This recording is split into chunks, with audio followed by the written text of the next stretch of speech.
Hello, good morning. Good morning. I hope I didn't startle you. No, not this time. I only made the window half as big so I could. Oh, So yeah, I guess we just dive into the journals. let's dive into it. Bless your heart. I'm recording. Got that. Yeah, so this was just interesting. This was I watched the TED Talk right after my funny week. I just thought, yeah, I watched the TED Talk right after making it funny because I was eating my lunch while I was watching it. Exactly what temperance would do would be to eat. Uh, Now that I'm finished with lunch, I keep thinking about this. I'm having stabbing pains in my back. I was like, okay, so there's more coming.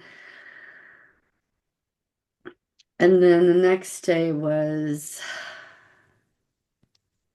Oh yeah, this is clarifying what Temperance and or Tina and Tom are their names now instead of Temple and Temperance.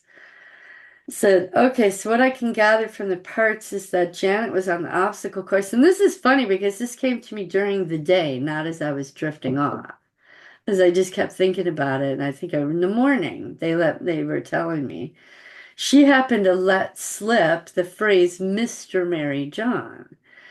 Hazel de Rosac, who was my direct mentor, nun, another transvestite, hit her temple with the butt of a gun. She said, now we don't share. She said, now, we don't share, do we? wow. Temple was born. Temple was dizzy, stumbling, and could not Yeah, perform. I mean, that gave you a concussion. Yeah, Temple was sent to the nurse. The nurse was a new nurse who had been there a few days, and that was a very large lady. She's a nun. The nurse asked him what happened. Temple was out of it, perhaps a concussion. He told the nurse that he tripped and that's how he cut himself. Temple was talking about how Sister Mary sent her to the nurse, but Temple slipped and said, Mr. Mary John. The nurse said, now, why would you say such a thing? And Temple said, because she has a penis. Everybody knows that. We all know Mr. Mary John. And the nurse brushed her off. Temple went back to the obstacle course. It was about a week later, there was a graduation of sorts. There was a table of sweets. Temple was there eating with the large nun. The large nun said quietly, help is coming, don't you worry. Yeah, yeah. And so at some point, what I thought was funny because the nurse kind of brushed him off, even, I don't know if it's a him or a her, I keep changing up the pronouns there. Um, I wonder if after that the nurse got more information or if she brushed it off so as to not involve me anymore and already had suspicions, but she'd only been there a few days. So a moment later, my mentor, Hazel DeRosac, came up and said, Temperance, Temperance, we don't want to get fat now, do we? It was spoken to me, although Hazel was looking at the large nun. The large nun was nervous and eating a lot, so it leads me to believe that maybe she had made some phone calls. Hazel seemed to know something and was looking at the fat nun like the nun was meat on the table herself. A week later, we were all taken to the chapel area for some sort of ceremony. That's when the large nun was taken up front and introduced that she had been there for a few days, but this was her official introduction. So a few days is probably more like, I don't know, like 10 days or something like that. Right then is when ropes were placed around her wrists, just each individually, and then they were pulled back. She was surprised and asked what was going on. No one answered. Two men removed a huge cross from its pedestal and laid it down behind her. She was pushed down onto it and tied to it. Then the cross was raised up. She was hollering, what's going on here? What's going on here? Her ankles were then tied to the base of the cross as well. That's when the two men sliced the skin on the top of her arms and started peeling the skin down. Once her skin was peeled down, and it looked like she had wings. Then they raised the whole thing up onto a pedestal. I think this was not happening there because it was raised up here. Sister Mary John said some sort of incantation or prayer or threat or all of the above. Then that large woman was disemboweled. She was screaming and screaming and screaming. Sister Mary John was talking about how what happens here is her business and this is what happens if you talk. We were all made to watch until she died. It seemed like hours and hours and hours. I think in reality it might have been about 1 hour or maybe less. I don't know. The crucified woman called for Jesus many times. She never revealed who told her the secret of the transvestites. She was questioned over and over and over, and she never told. I stood there watching her be questioned and murdered slowly. Temperance was born. Temperance knew it was because Temple told. Temple believes that it was his fault that the nun was brutally murdered on the cross, worse than Jesus. Temple believes that Jesus will never forgive him. Temperance is furious at Janet and Temple for slipping. Skylar says Janet always talks too much. Janet wants the abuse to stop. Skylar keeps her mouth shut. Temple and Janet let the secret out. Janet says it's no secret. All the kids know. Temple was loopy and did not know what he said. Temple and Temperance paid for it. That nun was murdered brutally for it. On the cross, after screaming and screaming, looking at her entrails out, that nun said, she looked up.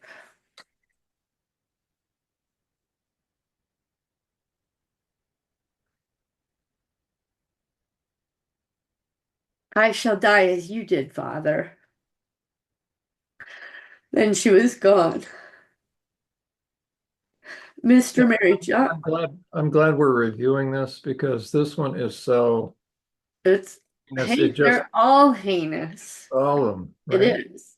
But it just takes a long time. So as you talk about it, it'll, the trauma starts to get worked through. So Mr. Mary John said, "Look, this is your savior, a fat flayed traitor. Look at it, look at it. This is your savior." Do you remember when I was doing the TED Talk before this? I think you were watching, or I think you saw it. I said, "Look at it, look at it." And I kept Yeah, thinking, where's that coming from? Well, this is where it came from. yeah. So we all stared. If we looked away, we were jabbed with a hand or hit on the back of the head. We had to watch it all. Angie, Mary, and I held hands for a moment, but then our hands were knocked apart. We each stood alone in terror. So the two of them were there and they don't even remember this. Well, I didn't remember it till last week. I mean, and they're nowhere near. Yeah, yeah. So yeah, I can see why. Yeah, anyway. Oh, baby, you're all right. Or I should say, I'm all Yeah. right. Okay. And so then this is, yeah. So I guess the next day or later that day, I said I had a tense neck and head. I added the three new parts to the paperwork, which were temple, temperance, and I think summer. Then had anxiety and hot flashes, hard to concentrate. Then had a migraine, took Advil and it dissipated after 2 hours. Was able to cook, but I didn't want to. Dinner was okay, but the meat tasted odd again. The anxiety is back, but milder, hot as well. So now I'm going to sleep here. And this is Aspen. I thought it was summer, but it's not. It's a different part. There's a part for each house that we went to. We went to three houses. Okay. So Holly's the first house, Summer's the second house, and Aspen is the They're third. around the lake? Yeah. Says, I see the man with the Rastafarian blonde hair. He's in the shower and he's approaching me with a microphone. It's very large, like, this, like this kind of a microphone, a little smaller than this. I was like, what is that? That's bizarre. Oops, I just loosened it. Oh, brother. I know. 2 to 3 inches wide, 4 to 5 inches long. He has a studio set up for sex in the shower. That's where he pushed me to my knees and to give him a blowjob, grabbed my hair and jerked my head back. There was a man in a German army dress uniform with a hat operating the camera. And I should say that this image came before all of this. And I was like, what is that? And then Aspen started filling in. I said I was so upset that I was led into this trap, a trap that would be recording me for porn. I couldn't have it. I purposely hit the leg of the tripod of the camera and it fell and broke. The officer was very pissed off about it.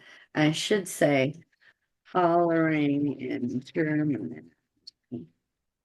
The blonde man was naked in the shower. I'm having lots of anxiety right now. I managed to get a shard of glass and jammed it in the German officer's eye. Now, I have to tell you, when Chris and I first met, in the first year or so, he would always talk about stuff and his weapons of operation, his pens, right? I got to show you one of these cross pens because it looks like a little bullet.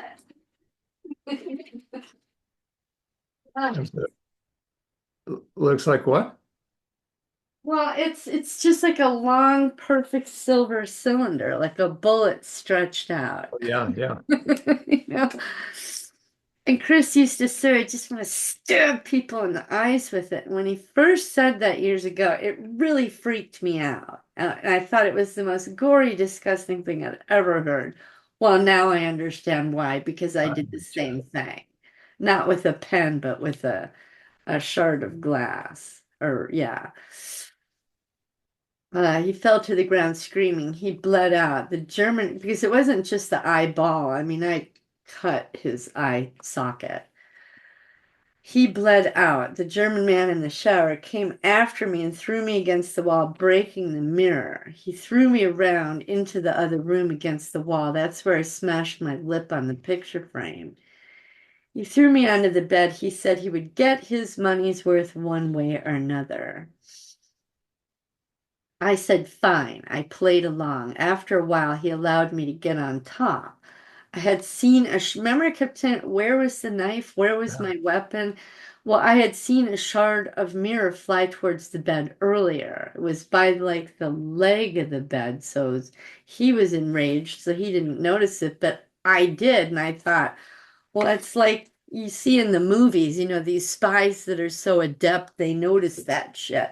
And I thought, oh my God, I had that ability. This part had that ability to notice that. And remember it's there, Anyway, that tripped me out. Once I was on top of him and he was waiting for his climax, I reached down to the shard of mirror and sliced his throat. When I was sure they were both dead, I gathered my clothes and got dressed, smoothed out my hair. Oh, gosh. I cleaned up, gathered my clothes, got dressed, smoothed out my hair. I smoked a cigarette looking at the mess.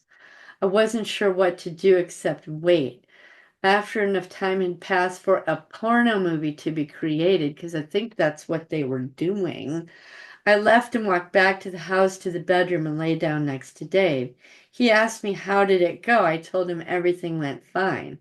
I was terrified. And this was the massive anxiety.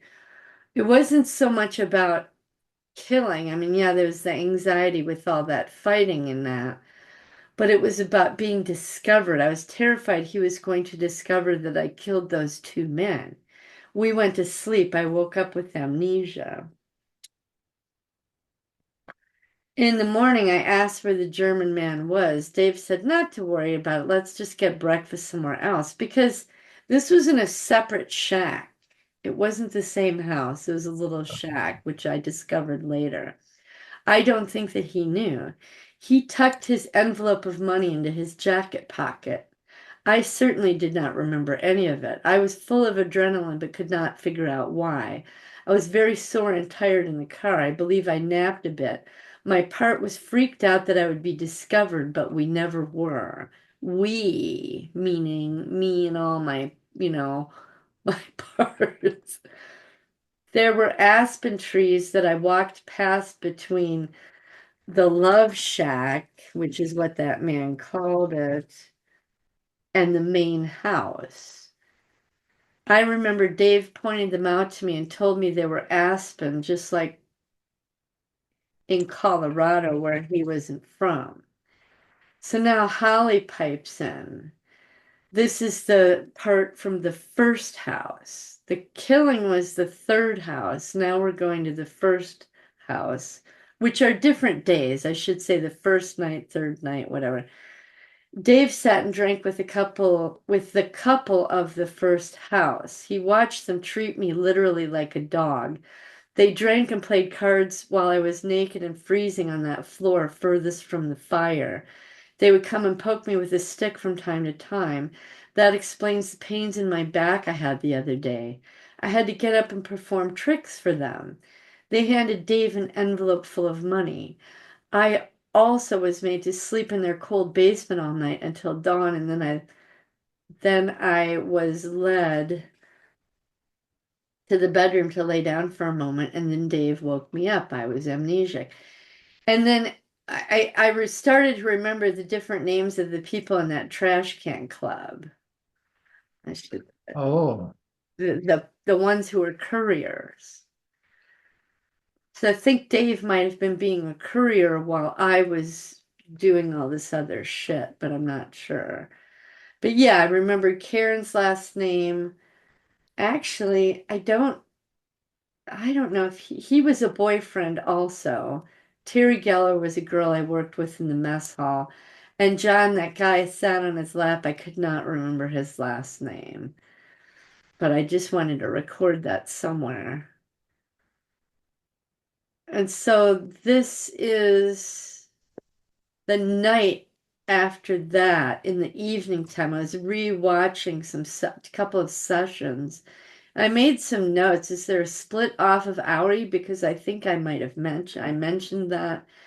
And it got me thinking about Jackie, the one with the bestiality at 3 years old. Remember I was talking about how she'd come back into her body and then disassociate, come back into her body and disassociate. I thought, well, that happened 3 times, but I only have one part. And I think you've said to me so many times that there should be more than one part.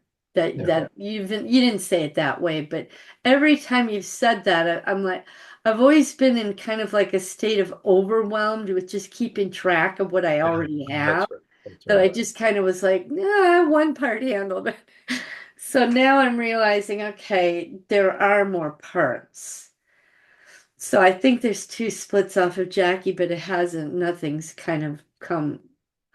nothing's been revealed yet, I think because I've been preoccupied with these guys. Yeah. So I just wanted to record that and let these parts know that I'm aware.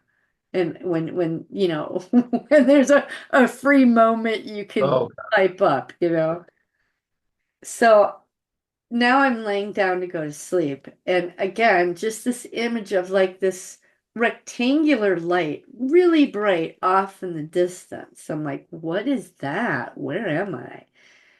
It's a rectangular, like then all of a sudden that light was shining. And so it went from being far away, and I'm wondering, where is that? What's going on? I'm drifting off again.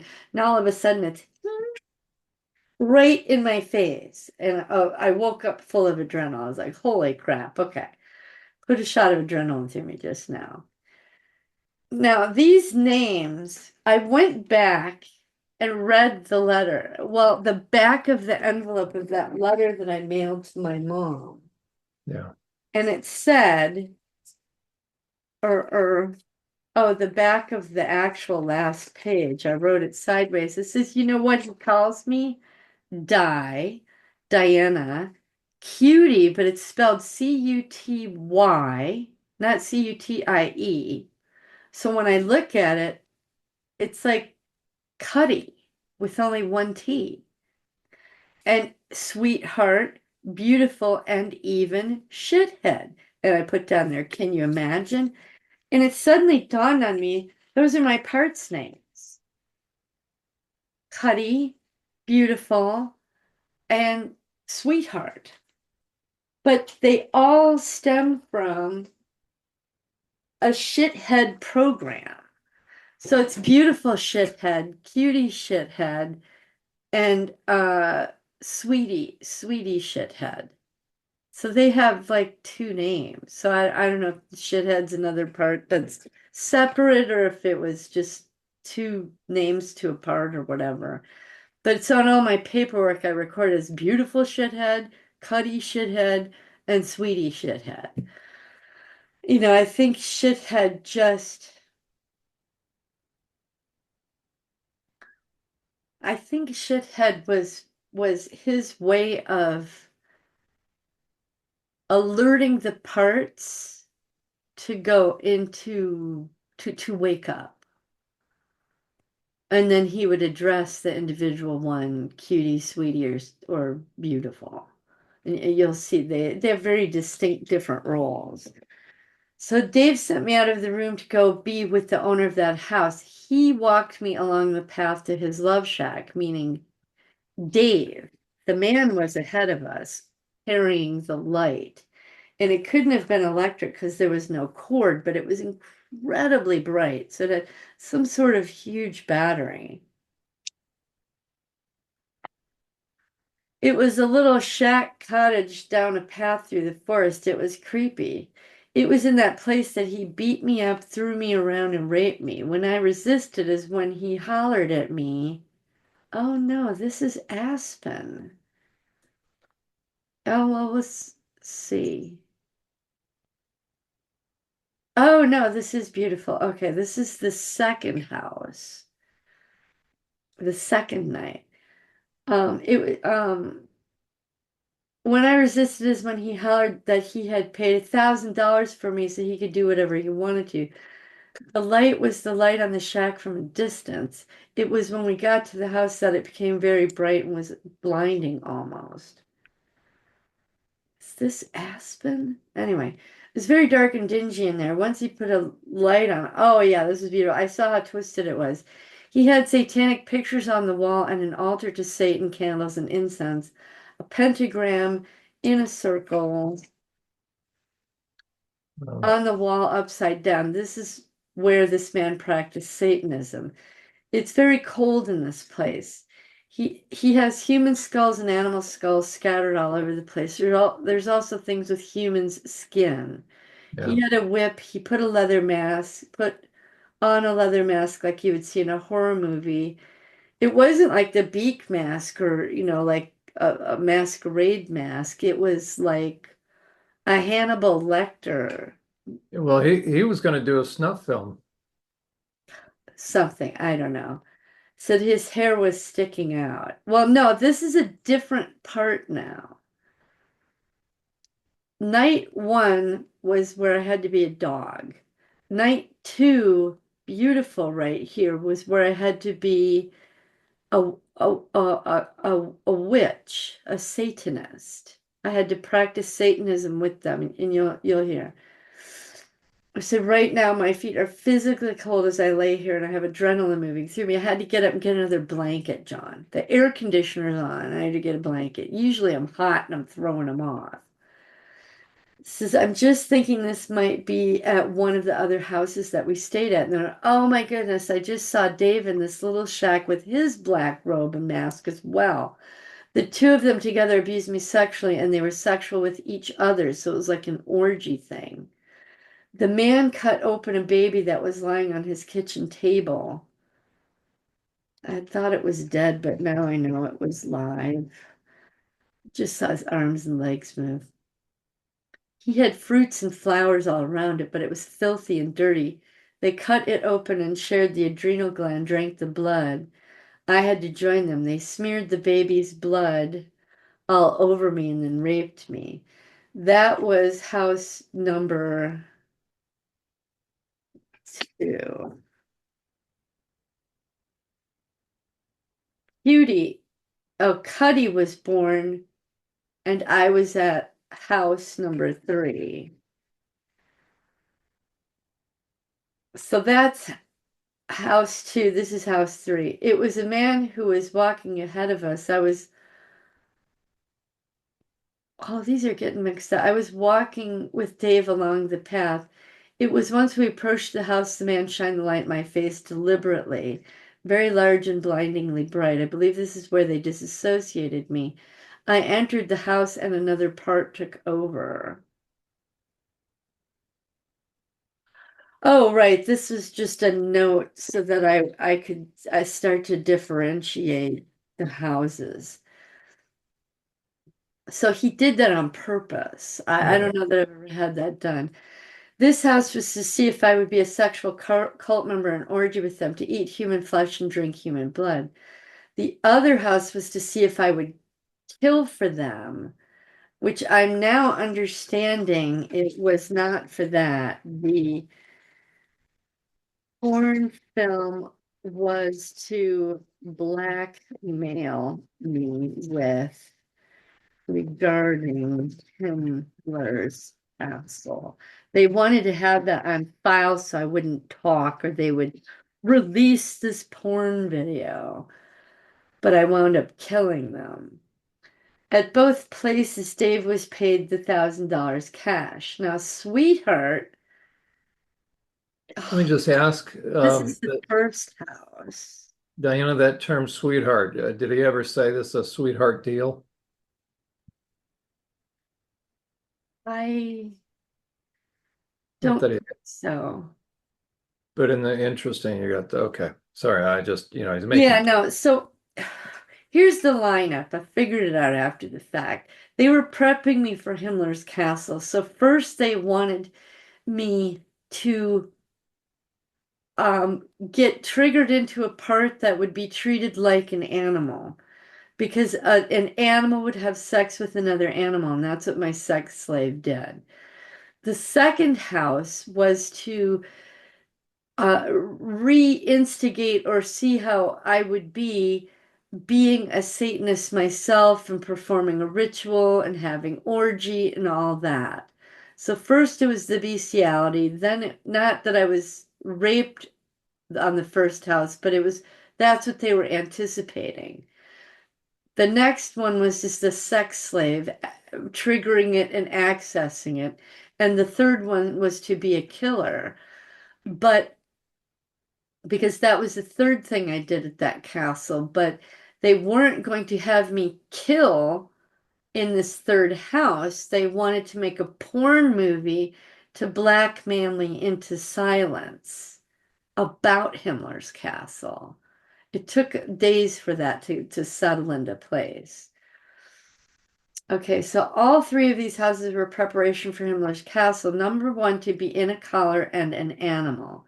Number two, to be a loyal cult member and sex slave. And number three, a loyal cult member and to kill. The part name in house number one, where I had to be an animal, Sweetie. Now, here's the thing. Do you remember when my dad treated me like a dog and the part name was dog? Well, the new part name, that part picked a new name, called itself Sweetie. yeah.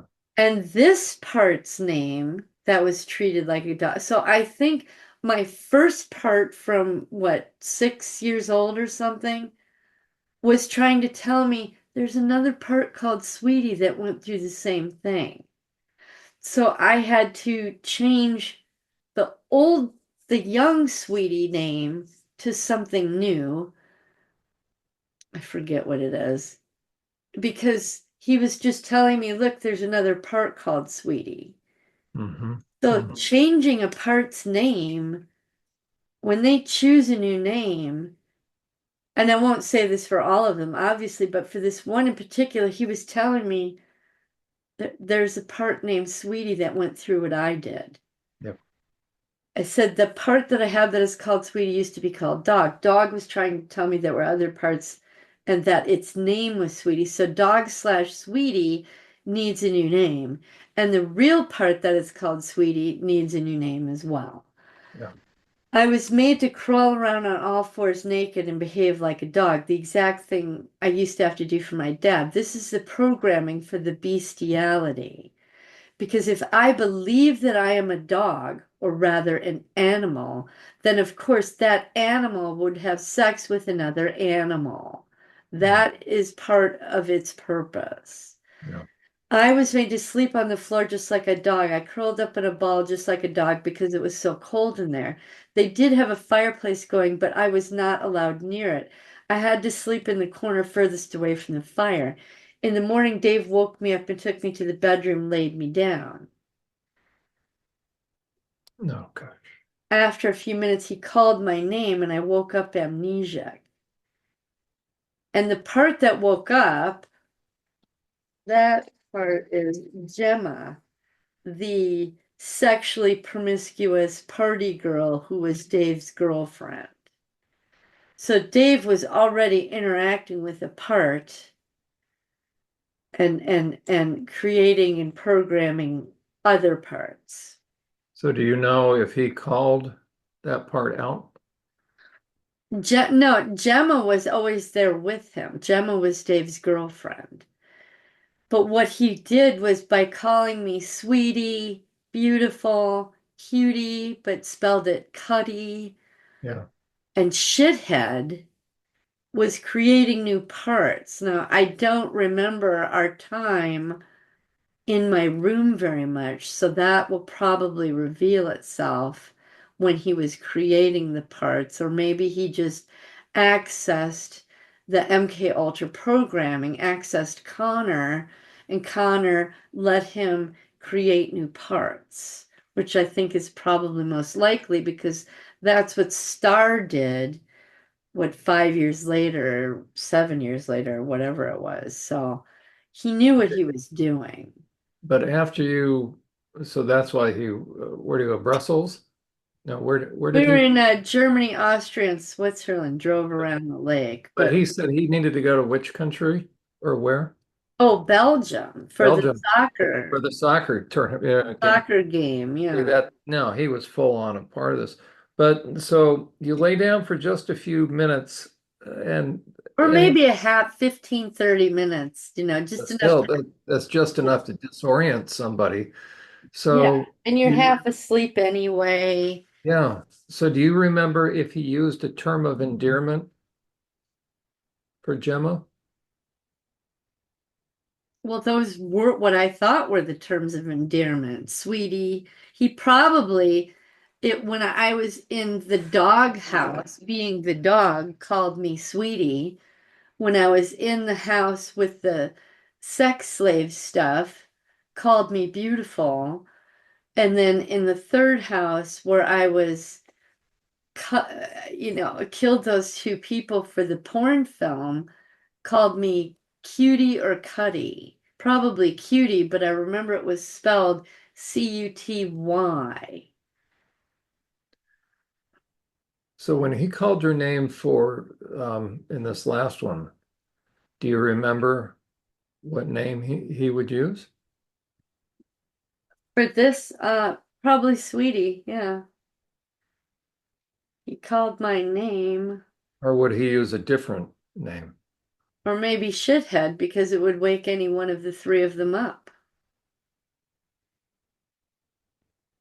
So part of me is thinking he would have used a different name. Even your last name? Oh, maybe because in the next journal entry, that woman used my last name, my maiden name. So maybe. Then you go back into soldier mode every day. Well, no, because I wasn't a soldier at that point in time. I was his girlfriend, and we were traveling and having a little 3-day, 4-day weekend. Yeah, so after this one, okay, so you lay down for a few minutes, wake up amnesic. Are you going to another house or are you going back to the base? We are continuing on with our trip driving around the Oh, lake. I'm sorry. Okay, you're still going. Okay, And then okay. by early evening, Yeah, say 4, 5, 6 o'clock, we're looking for the signs that say Zimmer Fry to go stay at, which I thought were random houses, but Dave probably knew which houses to pick. yeah, yeah. Well, it You was know? all predetermined. It was all. Yeah, yeah. All of Okay. them. So you're still, after you wake up after a few minutes, you're still going to another house then. Yes. I The dog one was the first night, the first Yep. house. Yep. And she changed her name that day because I recorded the paperwork to Holly. Holly is telling me in the house where she was made to be a dog, there's a woman there who is middle-aged, had blonde hair to her shoulders, and was wearing sunglasses. That's how she greeted us. She opened the door with sunglasses on. She was, she was, oh, maybe someone else opened the door and we approached her in the kitchen. I'm not sure. She was leaning over doing something on the table when we first arrived. She brought us to see our room when we brought in our suitcases. Once we were settled, she popped her head in and asked us if we'd like to join her for tea. We said okay and went into the kitchen. I believe she drugged my tea. Before I finished the cup of tea, Yeah. my head was swimming. Yeah. And then she gave me instructions to remove my clothes. I was surprised, but did it. Then she put the collar around my neck and told me to lay on the floor like the dog I was. Oh gosh. Like the dog you are, she said. Dog you are. And because Dad had instilled that programming, I obeyed. I remember going and doing it, and then her and Dave played cards at the table. They were talking about how this is preparation for what was to come. Dave tried to get her to tell him what that was, but she would not. If I stretched out like a human and stopped behaving like a dog, that's when she would get up and poke me with the tip of an umbrella. Before I said it was a stick, but I saw that it was an umbrella. They were sharp pokes in my back. She would say, "You know what you're supposed to do. Your dog, behave like it." So I would change my posture, demeanor, and pretend to be a dog. Then she would go back to playing cards with Dave. Once they retired for the night to go to sleep, I was led downstairs to sleep in the basement. And I just realized he went into her room. So that was probably her payment was to get sex from him. I don't remember money at this house. And do you remember who led you into the basement? Was the woman. But Okay, the woman. I gotcha. It was dark and cold and creepy. It was more like a root cellar. I found a corner to curl up in because I wanted two walls around me. There were demons that would come and hassle me through the night. I was quite terrified. Just as I would drift off, a demon would come and mess with me. Adrenaline would keep me awake for a while. Once I calmed down and drifted off, they would come and hassle me again. I did not sleep much that night. Can you do you think those were actual demons or do you think those were people? No, they were demons. They were they were demons. They were those black, weird shapes with Oh, eyes in them, or hands would come out of the black, smoky stuff, or a face would, with a horrifying, just get right. They were demons. She was a witch. She was a witch, and that was where her demons hung out. I saw the morning light come through the crack of the door to the upstairs. Then the woman came down and brought me upstairs. She had me get oh, dressed and let me with that, sorry for interrupting. Do you think they were doing that astral projection stuff in oh, in that? well, maybe.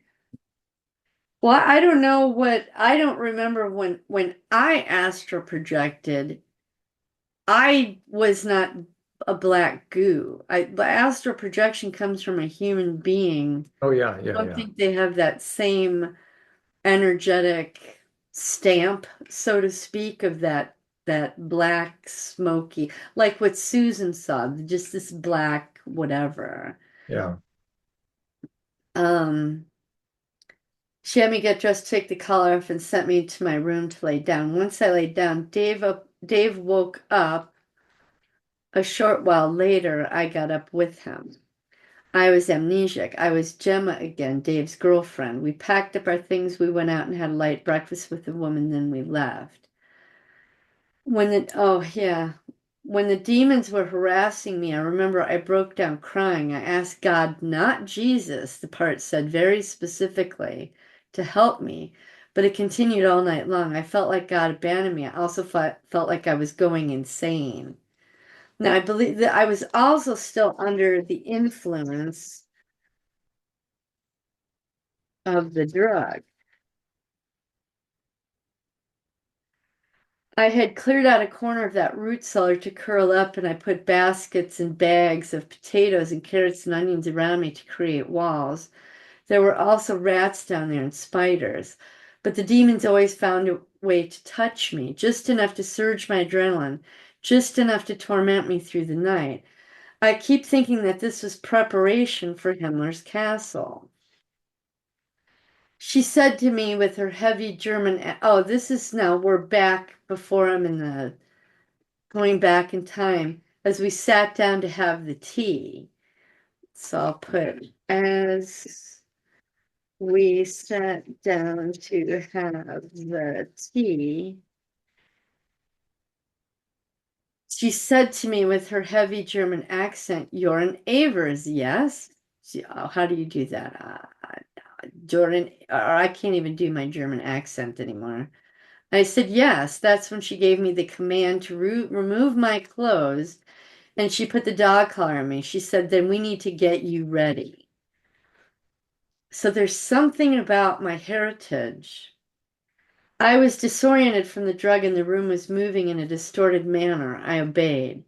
Now I'm back again downstairs. Or Diana, could it also be that when your dad went to Belgium, that and when you went back to the military base in the US, they referenced your dad.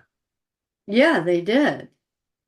So I wonder if he managed to get himself pretty high up within the organization. Well, I don't know, but because when he was in the military, then he married my mom. Then we had the SR. Then he gets his job.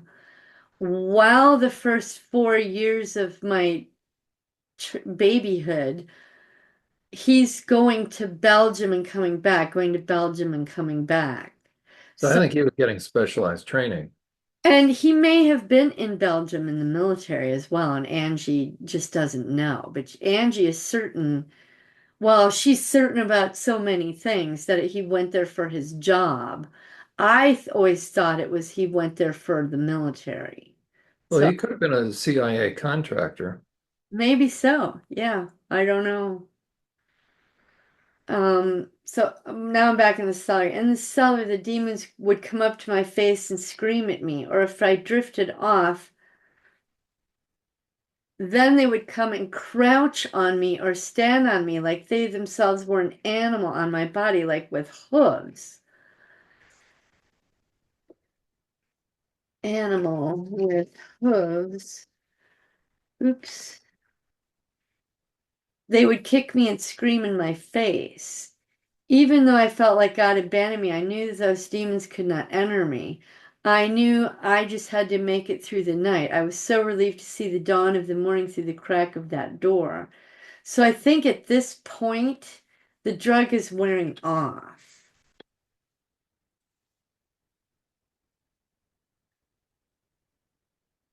Before we packed up and had breakfast, I did take a shower, and Dave came in and took a shower with me.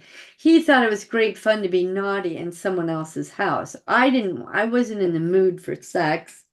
I just wanted to clean up and have breakfast and go. But he just thought, he just kind of, I obeyed. He wanted sex, and I was like, okay, fine, let's get this over with.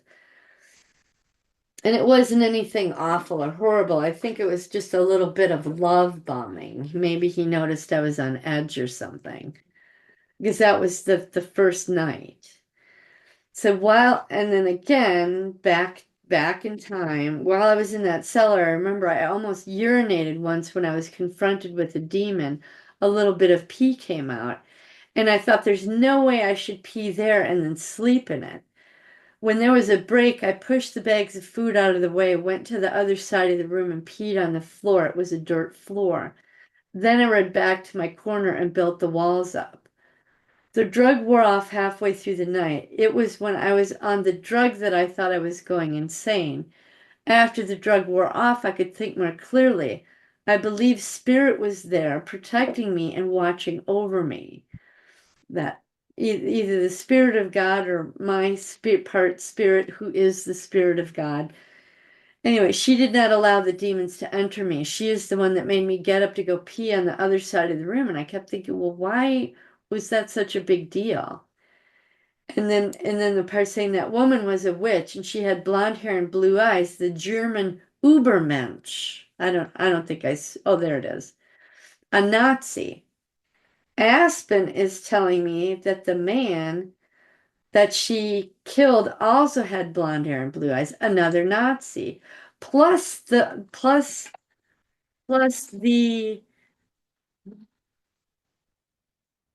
cameraman was in uniform,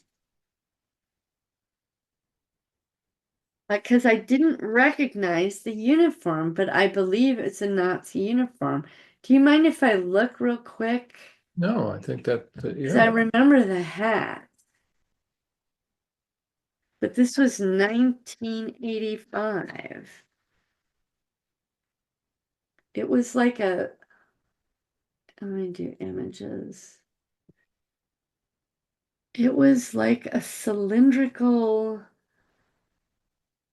it wasn't like a normal hat. It was, imagine, well, like this. Well, no, that still has a bill on it, but take the bill of that hat off. Well, no, maybe it was that hat. Wonder if they had it turned backwards. Maybe. Because I kept thinking, what kind of uniform is that? And I couldn't identify it, but it was, yeah, it was cylindrical, like, and this same color. And I don't know what year this is from, but it was this cylindrical hat. I'm going to take an image of it because that's what I saw was the hat. So save. We'll put Nazi hat. What did the German uniforms look like in 85? Let me put this in the right place. Come on. Come on. Oh, perfect.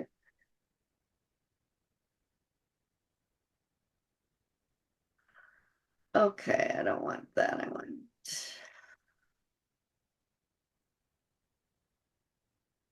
the journal perps Germany save. I think I also want to put it in my PowerPoint. Oh, this is There you annoying. go. Okay, so journal parts images save. Okay, I can look for that later. So let's put in a German Army uniform 1985. Well, it's still OD green, but yeah, Okay. not like the one I saw that with that hat. I think that guy I think they were all Nazis, but living in West Germany. Yeah. Yeah. Let me see. It might have been similar to this too. No, no, it was cylindrical. It didn't have that stuff on it. But that's what that was the image that came before the rest, which I did not really record. I kept thinking, what is this hat? Where is that? I thought it was connected to something else. All right, cool. Plus the cameraman was in uniform, a Nazi. Summer is telling me that the man at the second house had short blonde hair and blue eyes. He was a Satanist, probably also a Nazi. The blonde hair, blue eyes. All three houses had blonde-haired, blue-eyed people. I remember after the drug wore off, I sat up cross-legged. Come on. In that corner and said over and over, now I'm saying, Jesus protect me, Jesus protect me, Jesus protect me. After that, the demons went away, but as long as I was drugged, it never occurred to me to do that. Oh, Spirit had me walk through that pitch black room for a purpose. It was to know that I could walk through all those demons and still be okay. To walk in pitch black darkness, arms groping around and feeling completely alone and terrified, but I was still okay. Again, Spirit was there teaching me something through it. To this day, I still walk through the house in darkness. I don't have to have a light on. And it's funny to me because Chris, this big badass dude, when he gets up to go to the bathroom, he has a little flashlight and he walks down to the bathroom. oh, is that right? He's always got a flashlight in the dark. And I'm like, why do you do that? Because there's enough. I leave the stove light on night mode. So there's enough light to illuminate where the walls and stuff are, but he's always got a flashlight. Huh. Um, Summer says it's funny because Dave and the man at house number two were almost now this is the one called Beautiful, the sex slave cult member. At house number two were almost like mirror images of each other, except Dave, and they were the same height and they were looking at each other. They both had military cut, the same features. Maybe they were twins, who knows? Except Dave had brown hair and green eyes. The other man had blonde hair and blue eyes. Summer was jealous when she saw Dave and this man kissing. Oh, He was God. supposed to be her girlfriend, not a bisexual Satanist. She was pissed off. He betrayed her. So that came last night. Um, And it was after I had watched Nathan Reynolds read some Bible stuff, and then and then I went in my room and said my prayers, and then I read. I'm in Second Chronicles now, so I read, I don't know, maybe 8 chapters of that, and then I finally laid down, and then all this came. So I was like, okay. What about you referenced Nathan Reynolds? Was he just referencing something about that? Oh no, he was talking about how to be um basically a warrior for God and not a watered down Christian who goes to church and Good. pretends to be good and is a hypocrite and goes home and watches sports and does their There you bad go. deeds. He was just talking about how to be a real Christian and he had a certain name for it, I forget. And that's very applicable because And I thought that's what Spirit was teaching me to do is be a warrior down there. that's what you're doing, But right? it only could happen once the drug wore off. That's right. Because Diana, it's very interesting when Jesus starts his first, primary sermon, the Beatitudes, Sermon on the Mount. Oh, yeah. Blessed are the poor in spirit in Matthew 5. He then, I'm convinced he's speaking to those that, Have been oppressed and there you go, the oppressed, and then those that are going to stand up. But that's why he says, blessed are you when you are persecuted for righteousness' sake. They will persecute you as they did the prophets. Then the very next transition or the very next verse is, let your light so shine before men that you'll be salt and light. And so it seems, unfortunately, because of what we've all been taught or what people have been taught in church, that that's for the upper echelon of Christians to be persecuted, like a prophet. oh, you mean like the true Christians? There you go. That will be the norm. And so, Yeah. right? And so there's so many people that think that this life should be problem free and not just because we live in, Yeah, no, I get that Christians are persecuted, period. yeah. I get that now. And so, meaning, but you're doing the right thing. You are stepping up. You're speaking out. Well, and that I got as Nathan was talking about something, I realized he said something along the lines of, he said, I'm not going to water down my story. I'm not going to omit any part of my story. I'm going to give it to you raw, ugly, nasty. That is my testimony. And that's exactly what God wants me to do. He's that God's just read your journals, just show your sessions. I'm a little bothered about the fact that I got to cut out the parts with Chris, but I will be for his privacy, and I'll cut out the parts for Melissa and then those two clients. But that's what God wants me to do. He said, I want all of it out there, every last horrific detail. And Nathan was talking about how it was cathartic for him to publicly say it and not hold back and not do trigger warnings and not, he's like, he said, you can't be a true Christian without going through that crucible of persecution. And I got goosebumps all over talking about this. But I thought, well, my persecution was, until I met Chris, basically. And I'm like thinking, I feel blessed that I'm not persecuted right now in this moment. Oh, and that reminds me, have you heard from Emma? I have not heard anything from You her. know what? I did put an email into I her sent her another text saying, are you okay? I'm sending prayers your way. And I've not heard anything back. because I think I just wanted to give her an update. I have not heard. Oh, Yeah, and this is also very unusual then.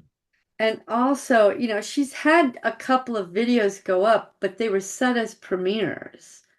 So it could be things that she had set up prior to whatever's happening. And I hope this doesn't sound egotistical, but this keeps going through my head because I had watched our sessions about the dream I had where Satan came and talked to me and said, I've never seen anyone do this as quickly as you.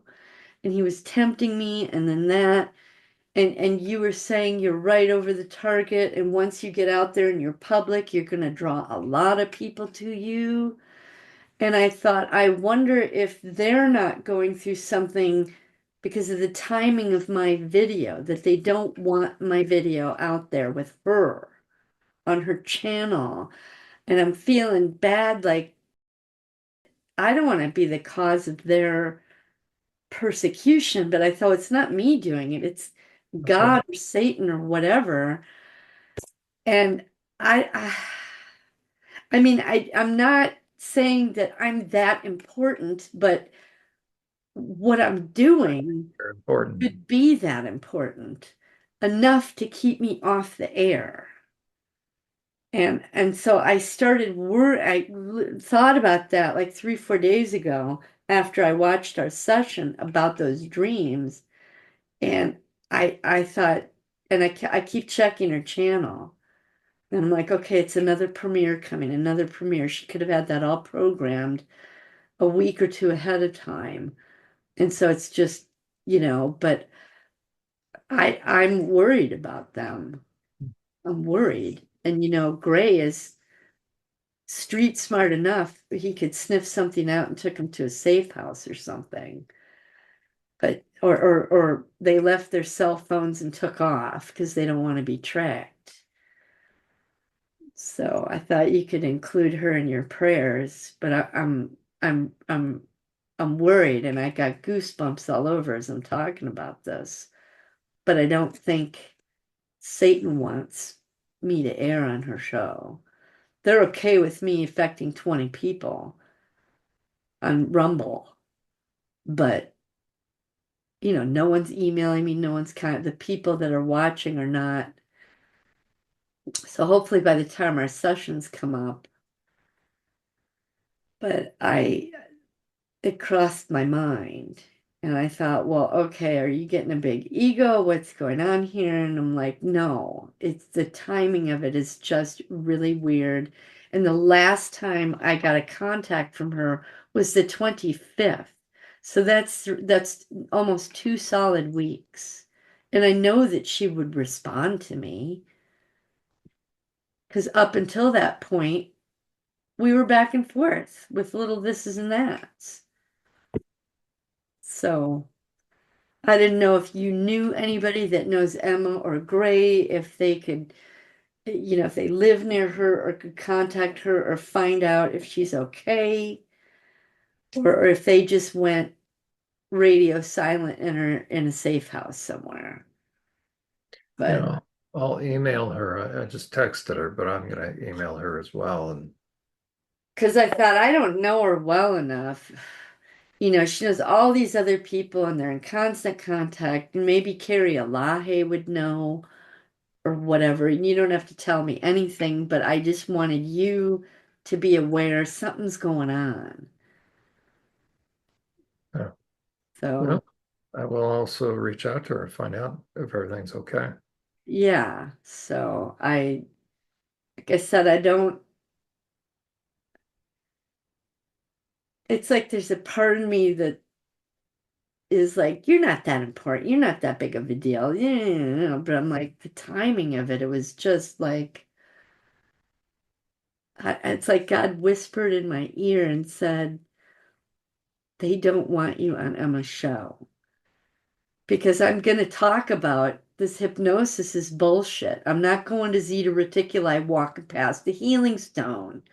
And I'm not going to become a yoga instructor because yoga is calling down demons to you physically. And these are people that Emma have interviewed, and I don't want to alienate anyone, but God wants me to speak the truth. That's right. And if anybody knows the truth, you know it. So I'm like, am I rocking the boat here? I don't know. I say you rock it. Sorry. Anyway, I'll probably cut that out of this session too, but I needed to tell you that it was just the timing of me watching that session and me because I forgot all about the part where in my dream, well, not in my dream, but that audible, clear voice said, I've never seen anyone do this as quickly as you. And I said, I rebuke you, go away. And I thought, well, if that was, a power, a principality, or Satan himself, then it's a big deal. Mhm.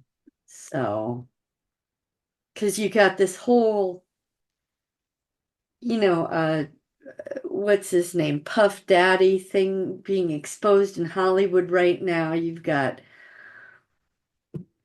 just things seem to be shifting. The tide seems to be shifting. They'll probably kill P. Diddy and like they did Epstein and then put the woman in jail like they did Ghislaine Maxwell. But I don't think that's going to expose things the way people think. But the tide's shifting, something is shifting. And not because of me, but because maybe Emma has exposed a lot of stuff. And so they're targeting her and Gray. And Gray's got that database he's making. And do you know about any of that? Mhm. Oh, Gray talked about it. I forget what it's called, but you can either anonymously or with your name give him the details of your experience, and he's putting it in a database, collecting all this information to be able to target and pinpoint specific individuals for prosecution. And they're not at any place yet, but he's collecting the data. So the two of them together, Emma exposing things publicly and Gray doing it on the down low, they're a powerful team. You know what I mean? Like the trans movement is targeting you those two would be the two to target. In one of Gray's show, I think it might have been that 5 hour interview, he mentioned that, and I went, oh, and I think it was maybe at the time where I was still uncertain about him, thinking, well, are you collecting that to target victims? Yeah. Or are you genuine? So maybe it was an interview before that 5 hour one.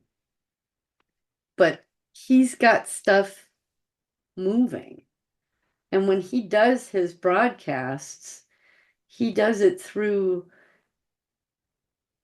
a special computer and software where it it's not his personal stuff. He routes it in such a way it can't get to his personal stuff. So he's got stuff I think that could topple some houses of, you know what I mean? I don't know, but I've just been really concerned for about 4 days now. I was gonna send you a text, but I thought you're so bombarded with all the crap you're doing. I'll wait till our session. So, But yeah, I mean, if anyone, obviously, if they're in hiding and they've contacted someone in confidence, they're not going to talk about it. But I just keep watching her channel to see, okay, another premiere, another premiere. And if oh, they stop and there's nothing after that, then they're in hiding or in jeopardy. So anyway. Oh, 11:23, we got a half hour. Um, so I'll shift gears and go back to I was working on the emotion levels and I finished the October 1st entries. um, And what I did you was like the setup now? I The, do, I love it. Yeah.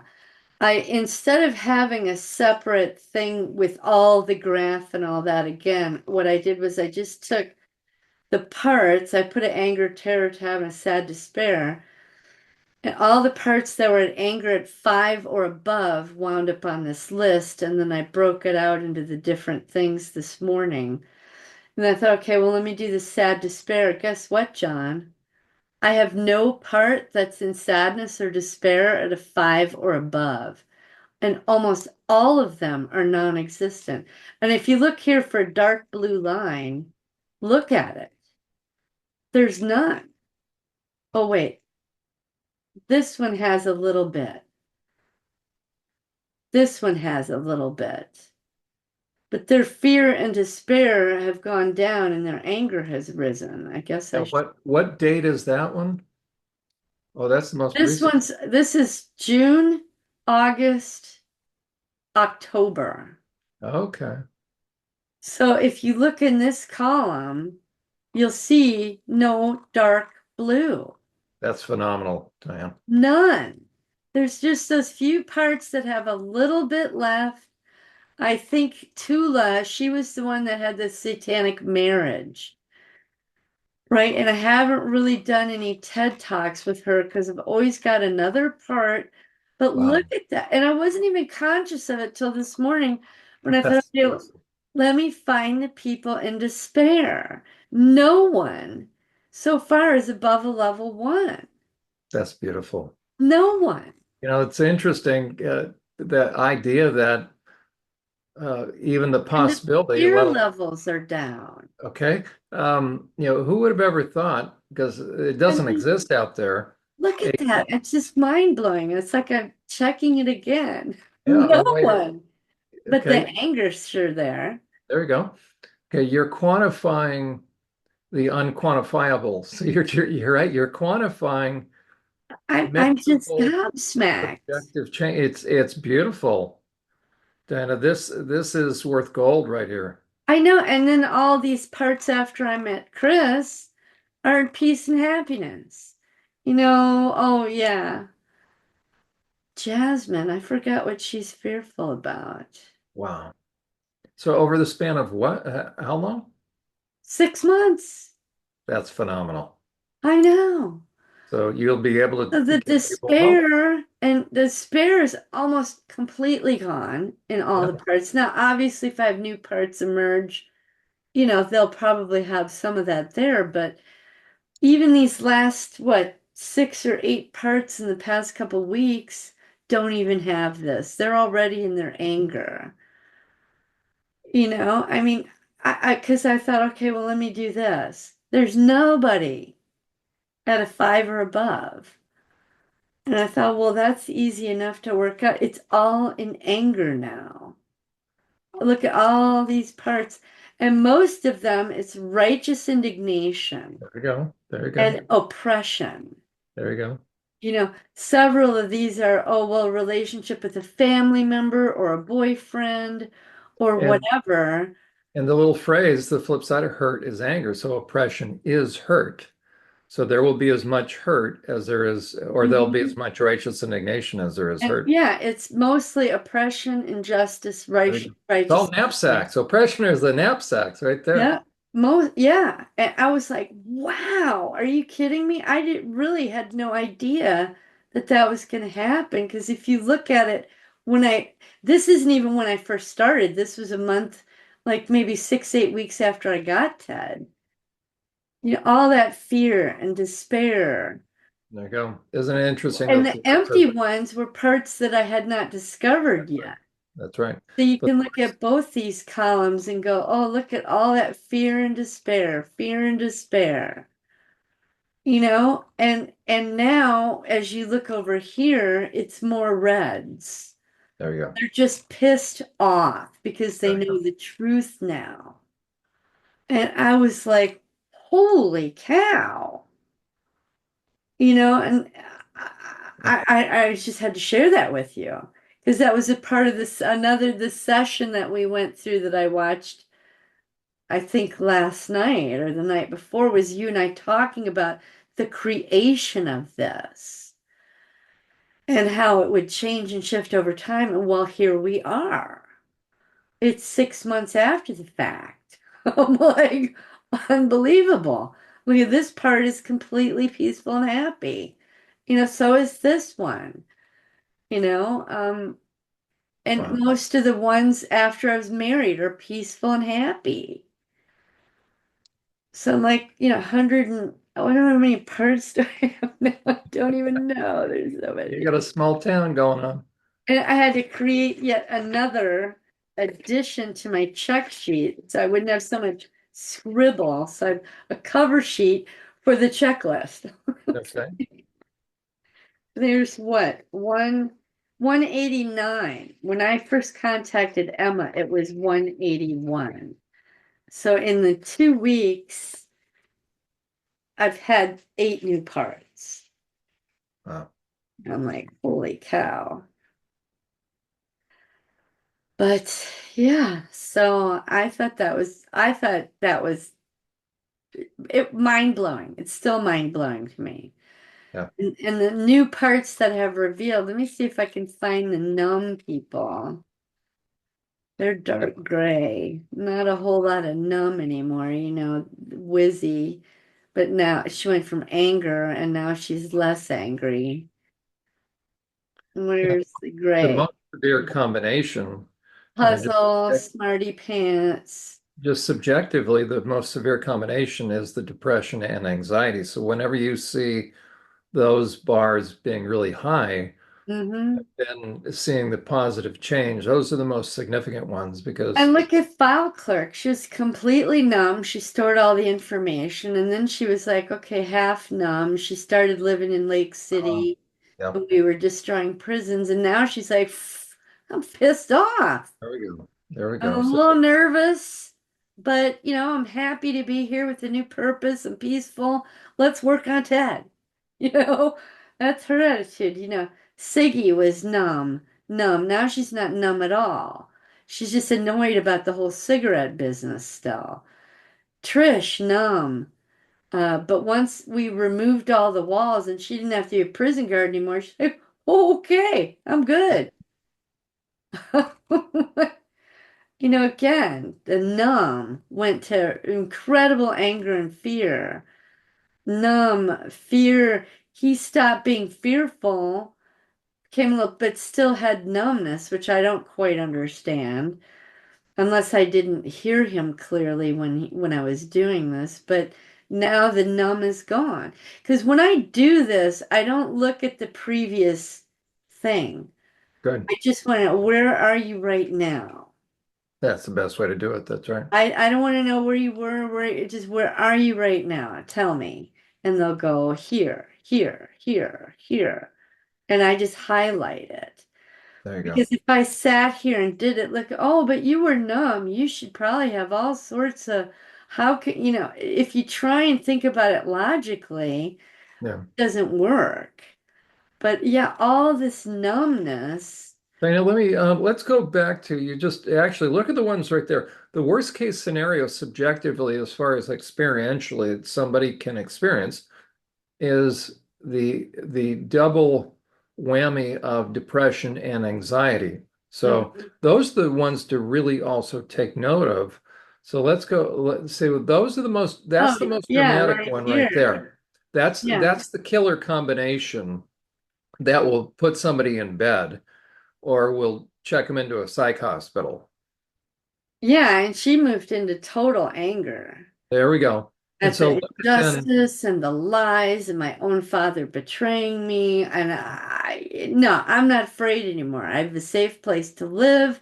Diana has comforted me and I've cried it out, and worked on Ted. Now I'm here. and then look at all of it went down. All of it went. Can you scroll back up? Let's check that combination because whenever you Oh, have the sure. depression and anxiety, that's the worst case scenario. Yeah, Tasmania. But let's do the blue and the yellow. Oh, right. Yeah, here. Okay, you look at it's down. That was Anne. That was the Find some that are really at tens. There. Okay, there's another one. Rocky. Okay, Yeah, look at that. I know. He's still got some, fear and anger, but he's had Understand. lots of time on Ted. Look what he's experiencing. Okay. Mhm.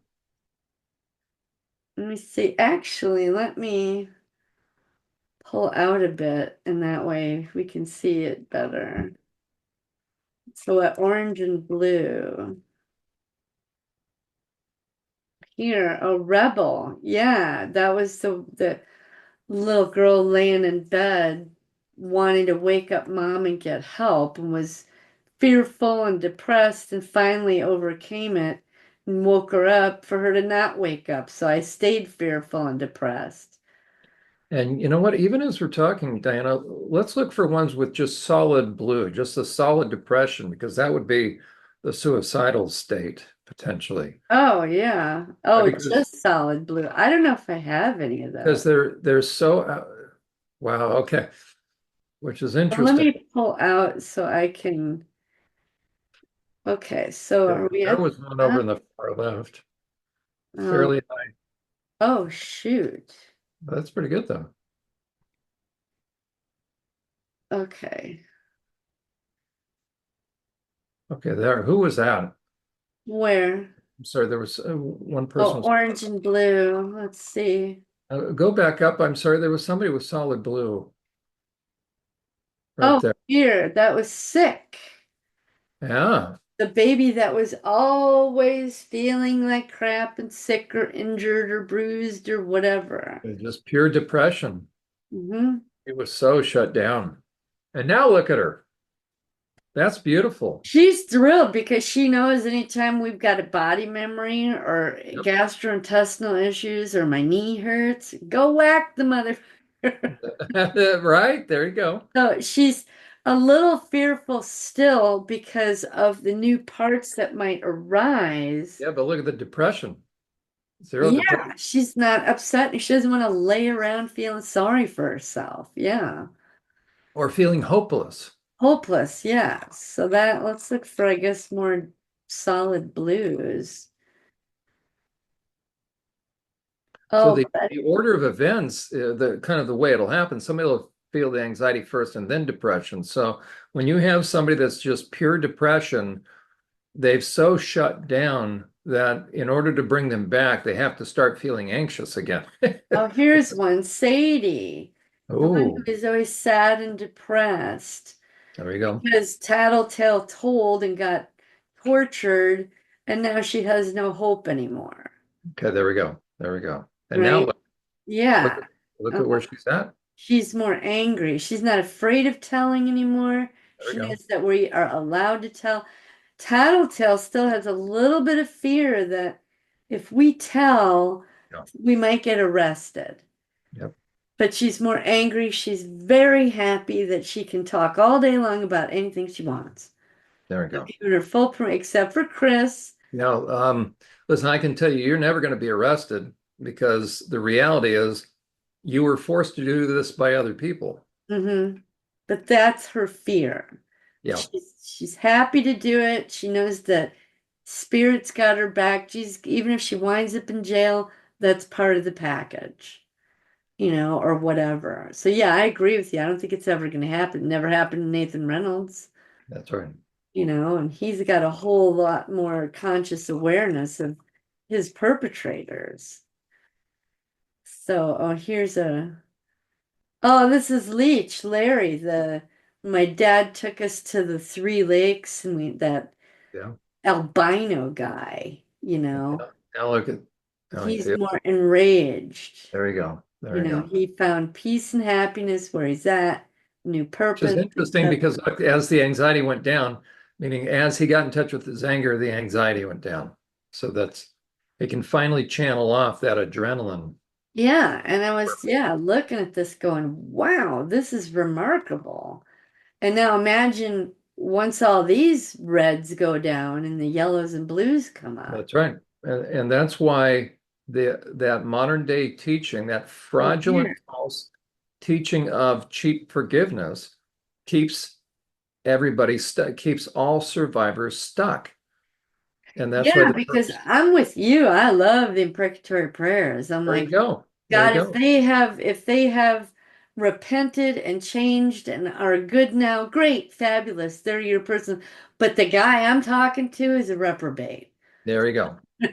So if they're still a reprobate, make them fry in hell forever. Good. I Absolutely. love that. I love Absolutely. that. Because and I even had to explain that to Chris. He was talking about forgiveness, and I said, John taught me that in the Bible it says, you forgive someone, but only once they approach you and apologize Oh, and try to make amends and all that. That's when forgiveness is appropriate. there you go. He said, but if they haven't done any of that, they are not worthy of forgiveness. That's That's right. for God to take care of them. And so it's okay for me to hate my dad and hate Absolutely. the people at Hammerlish Castle and hate these Satanists and never forgive them. And I tell you, I'm I was sorry, I just don't mean to be reading. yelling. And Okay, Diane, His eyes kind of went like this, really? And I went, yeah, it's in the Bible. I don't remember where, but here we go. Well, I'll tell you because I was rereading it. Luke 17. Okay, so it says there will always be, and think about how this is put back to back. Okay, this is very interesting. Talk about the millstone being hung around someone's neck. It's right back to back. So Luke 17, right? There will always be temptations to sin, but what sorrow, right? What hell awaits the person who does the tempting. It would be better to be thrown into a sea with a millstone. So what do we think he's talking about? Right around your neck, than to cause one of these little ones to fall into sin. So watch yourselves. Now, the very next verse, if another believer sins, rebuke that person. Then, and so with this kind of offense, you don't even need to tell them. It's so self-evident. Now it says this, then if there is repentance, forgive. exactly, and that's what I told Chris. Like our neighbor across the street, I don't hold any ill will Yeah, against her. She used me, she abused me. I just gave her boundaries and said, "That's it. I'm done that's with right. you." That's the small stuff kind of There's stuff. never once she's come over and said, Diane, I've had this whole past year and a half to think about it, and I'm really sorry I offended you. Nothing, none of that. That's right. And I'm like, well, I'm not, I have every right to not forgive her. But I And there's don't nothing hate to her. I forgive. don't wish her ill will, That's but right. I'm not going to be her friend. And there's nothing on the table to discuss. She has not put anything out there to discuss. And so she hasn't And the only thing, yeah, what she said to me after I told her my boundaries and the reasons for those boundaries, which is, I'm sorry you feel that way. There we go. That's right. Like, well, don't you feel that way? Don't you feel bad? None of that. No. So it So still I gets love that you taught me that early on. good. Good. But yeah, here's who's this? This is Claire, the clairvoyant who had to, she was in despair about, God hating her, but we worked that out. She's still a little nervous about it. She's nervous about the fact that she knows she has these abilities, but she doesn't want them to be used for bad. And so I think as we work out other stuff, she'll understand, oh no, God will, when I need that skill, God will bring it to me. Oh, absolutely. No, you guys have a very strong. It won't be Satan That's right. messing around because That's we right. have protection now. Yeah, you guys have a very strong spiritual gift. But she's more angry now. Good. That was her fear then. Now she's just pissed off. There we go. Took Good. God's gift and twisted it for Satan. That's right. That's right. And this one is Laura, the sad, lonely girl who has no friends, has been ostracized and all that.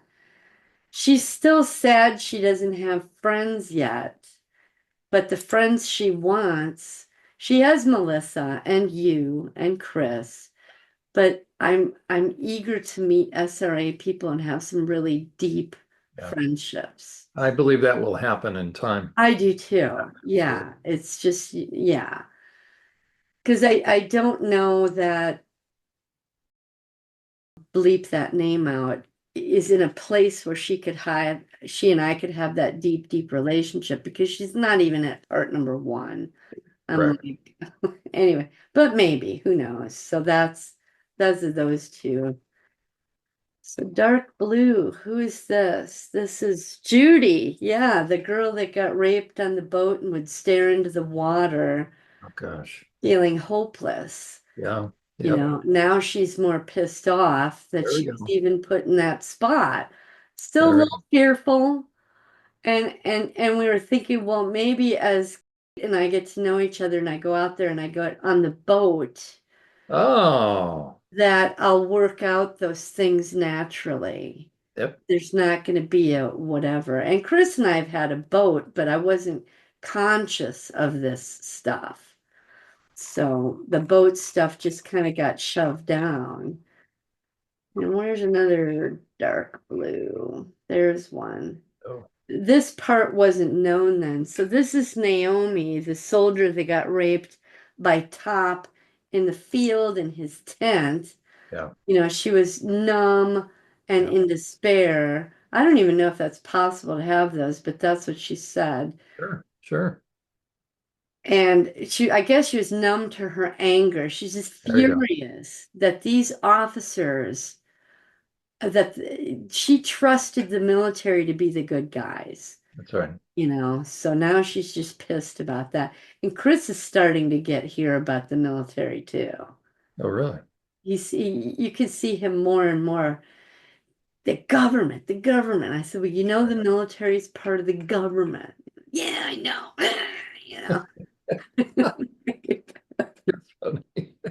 And Circus Ann, same thing, with, the officers in the officers club. Wow. Wow. Oh, who's this guy? Oh, Geraldine, the military with the dogmen people. She Yeah. was just in total despair that, now I'm with chimeras. What? Now she's pissed off about it. There you go. I didn't even think to look at the depression people. Who's this? Lulu, Louisiana, in despair, sad and broke and selling her blood for does she have money for food? She's, she went into fear. And then I was talking to her once. I said, well, we're not without food. We don't have to sell our blood. We're in a perfectly safe Oh. place. Uh, We don't So even that have to work. so And that was more circumstantial. yes, yes. And Michael being a gay man when she thought he was just this hot shit boyfriend. He Yeah. never abused her except the circumstances.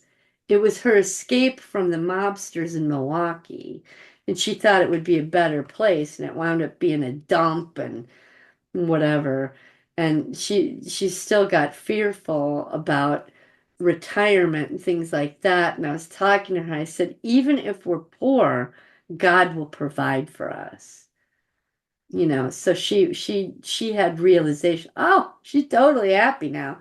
She's got a new purpose. Instead of sitting in the bathtub being depressed, she takes Epsom salts that have scents to them, Oh, like lavender, and she just has a fabulous time in the tub now. So, and then who's this? Oh, Crank. That's where we moved from Dallas to, or from Louisiana to Dallas. And still, we're living in a trailer with drug addicts, playing cards all night. And she got rid of that and it was more fearful. yeah. I don't remember what her fears were. Just fearful about drugs in general. I think the cigarettes, but now that I've kind of isolated out how we can work out the cigarette business, she's more peaceful and happy. Even though we're still smoking, she knows it's not her issue that we're smoking. And Look at this one. pothead, same thing, smoke a Wow, look at the difference. not feel, but when I got baptized and accepted Jesus, this bam. She's Wow, like, I know I'm never going to smoke pot again. I know wow. and the fact that we're doing all this work also, she knows that's why we were smoking pot, so it's completely reversed for her. And who's this zombie? Same thing when I was, the issues I had with Chris being a, jackass, went to anger, but punch relieved that. All the issues I had with Chris, I worked out on Ted, and they all know that now none of it's ever going to happen again, and they're totally peaceful. That's who most. Then here was Punch, just furious.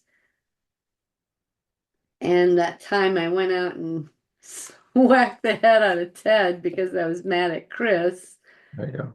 took care of that. And who is this? Oh, that was when I hurt my wrist and I was pissed off and went to the doctor and reported it. And I was still very upset about it, but I know it's not going to happen anymore. Okay, there you go. There you go. And so, yeah, that's the depressed people are no longer depressed. It's that, oh, geez, this shouldn't be here. I copied and pasted. This was a new part. Oh, no, it's Spirit. Because she gets to be the spirit. She knows for the rest of her life she'll be Oh, happy. that's beautiful right there. Yeah, she's like, no, fill out all the rest because I'm not ever going to change. And I That's went, okay. great. But I was numb to her Wow, up that's until great. she showed me and had me go stand outside in my underwear and Oh yeah, yeah, yeah. confront Satan. She Challenging wants them. me to know how powerful she is, or God or Jesus is inside of me. That's right. So that's why I did that. She said, no, no, no. Go all the way for the rest of your life. It's not going to That's change beautiful. because you're not going to forget these things now. Yeah, that'll be very interesting, Diana.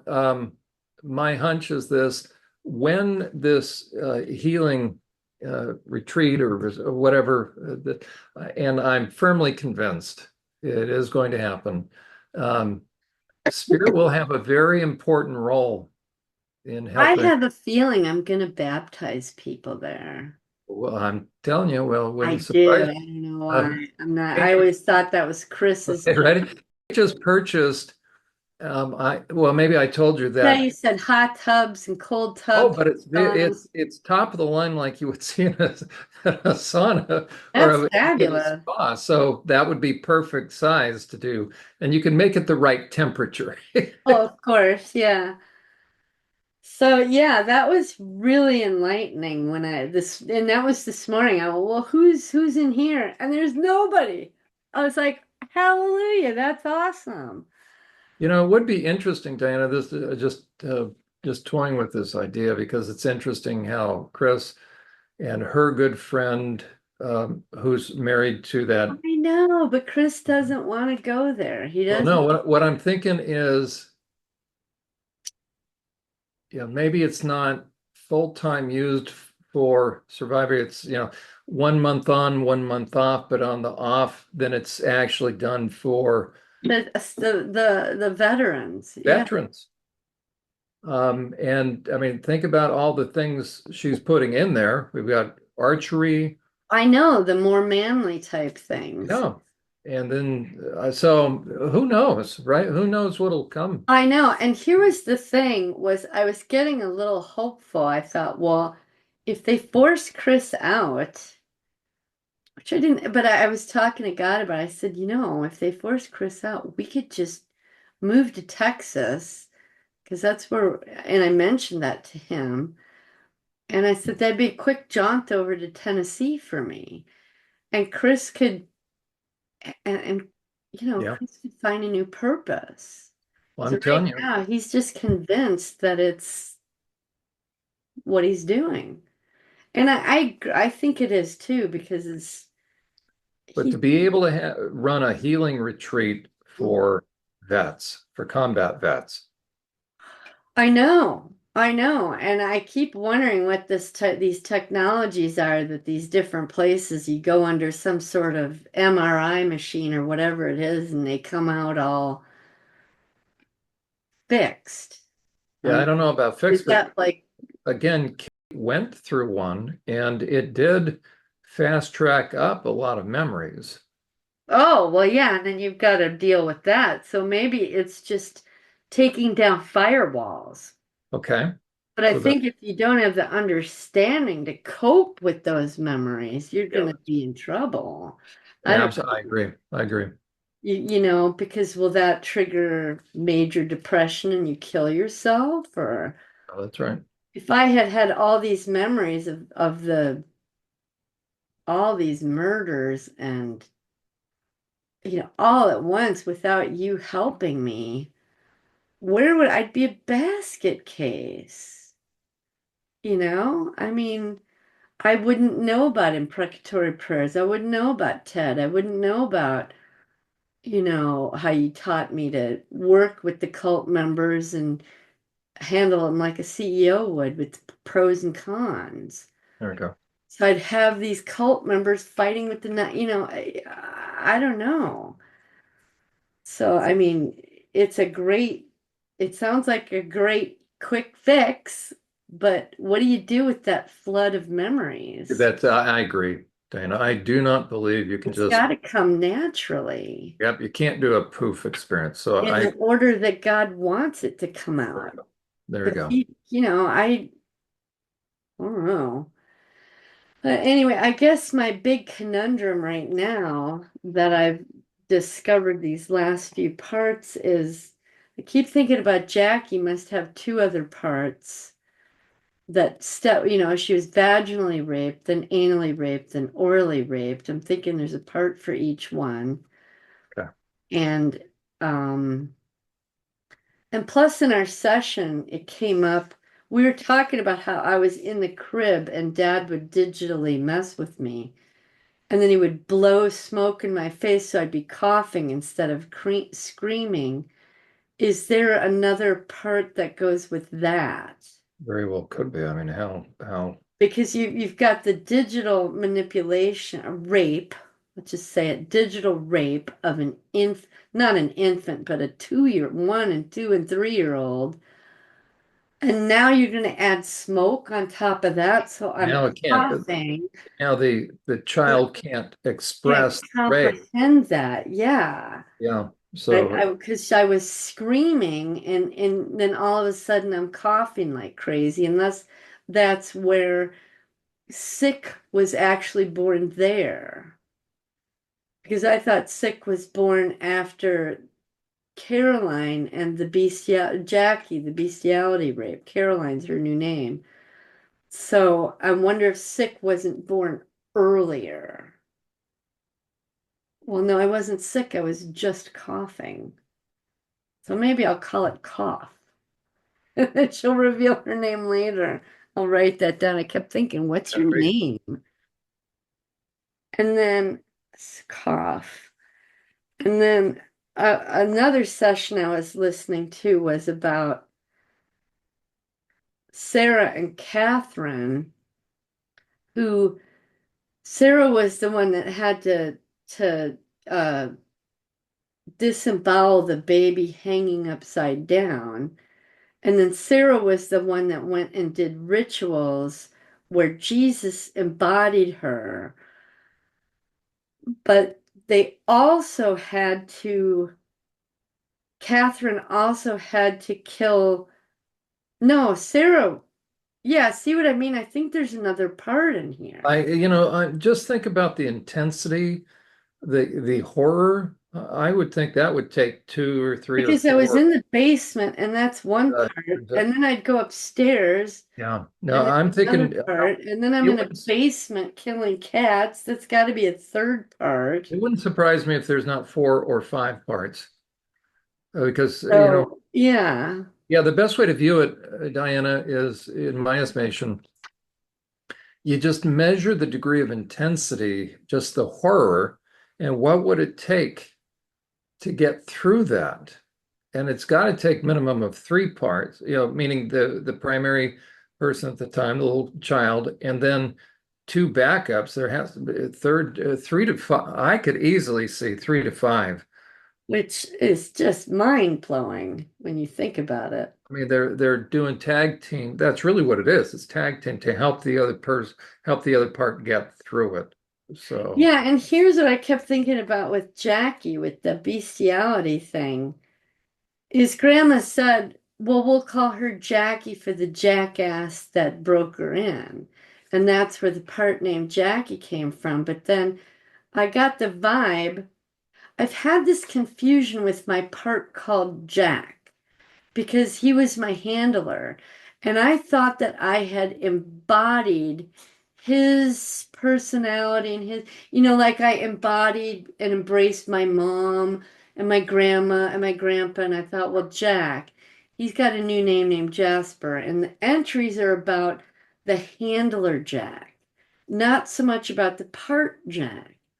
And it dawned on me, I wonder if it's Jack, Jackie, and Jackass, the three parts. Do you know what I mean? Because they're all, there was a 3-year-old, mhm. was given the name Jackie for the jackass. There's two names already. And then I got a part named Jack that I can't quite figure out. That may be kind of the Stockholm syndrome thing, identifying with the aggressor, You mean the Jack part? Jack. Mhm. Okay. Because that was his name. And I wonder if it's like the part dog that picked the new name Sweetie, but in reality it was another part named Sweetie. Mhm. So I wonder if that Stockholm Syndrome Jack doesn't really have a different name. And then the Jack part I'm thinking about is a split off of Jackie. I don't know. Well, you're on the right track, right? Ultimately, they'll give you a sense of, But it wasn't up until a couple weeks ago I was willing to admit to myself, that experience really isn't just one part. There was just so much coming at once so fast. I just embraced, okay, here's the whole scenario. You're one part, you're one name. Let's put you on a shelf and deal with it, and we'll flesh out the details later. And so now I'm like at the fleshing out the details. which would then mean each part has to do some venting, right? Because they were then, Yeah, that's a good point. Maybe I should do my TED work this week on these 3 or 4 different because that may parts. draw them up as their sense. Because, as a matter of fact, how could it not talk about magnetic attraction? That anger they're feeling, they'll tap into their own, and all of a sudden you may Yeah. all of a sudden Yeah. they'll emerge. Well, and it's funny because whenever you and I talk about a possibility of something, generally within a day or two, they reveal themselves, like with this whole Dave thing. And I read the letter to you and all that. And I couldn't remember the houses we were in. And Unbelievable. it was a day or two later, bam, here we go. So I thought, well, I definitely have to talk to you about it. And the parts are probably listening and they want to see how safe they can be with you, It's on, there you go. test you and test me. That's And right. okay, we're going to discuss it and whatever. So I'll just see how that organically happens. There you go. And then it's 12 o'clock. Do you have a person waiting? Let's keep going for a A few more little minutes. bit? Okay. Yeah. And then the last video I watched was the one where I was talking about the spinning, and I read from out of that book. And it was about Wizzy, Taz, and Jack, and the part snake, where we were wondering if I was spinning on a platform or if they put something above the platform that was spinning. And that actually, I'm remembering right now, that was the case. There was something above us spinning. And I'm Right. thinking, oh Did my they ever God, do? John, do you know those little, like, not a wind chime, but a little thing you can hang outside that has a crystal, like a piece of glass cut with a butterfly or something on it?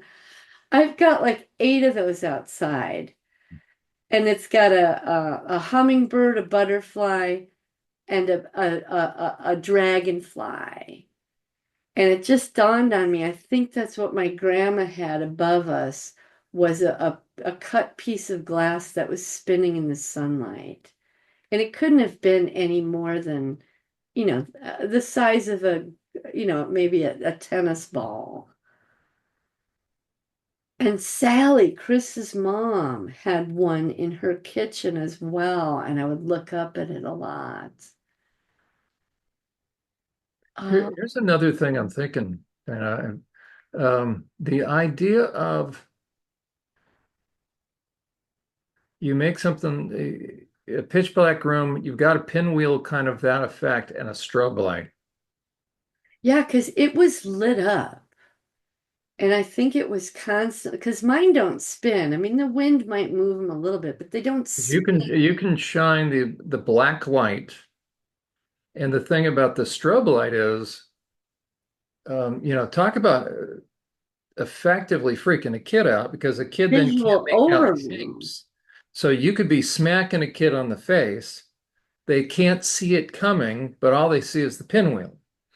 Yeah, yeah. So I I don't know if think that ever happened. I think there might be another part because you got the snakes going on, and then the other incident, you got the lamprey going on. And was the spinning, did they create those two parts, or is there? Oh, well, the Wizzy is the spinning part, and so is Tasmania.